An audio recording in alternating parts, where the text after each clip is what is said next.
Leetcode daily challenge. It is an easy problem today.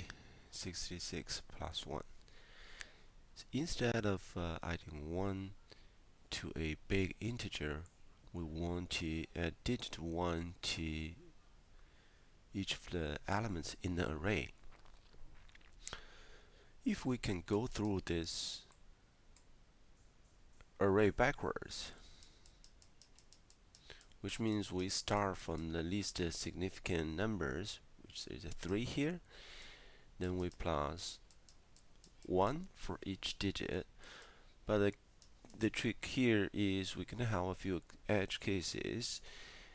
If we have a 9, then we're gonna turn it to a 0. If we reach to the end of the or the beginning of the array, there's gonna be a new digit 1 to be added to the beginning of the array. This is the approach we're gonna solve this problem.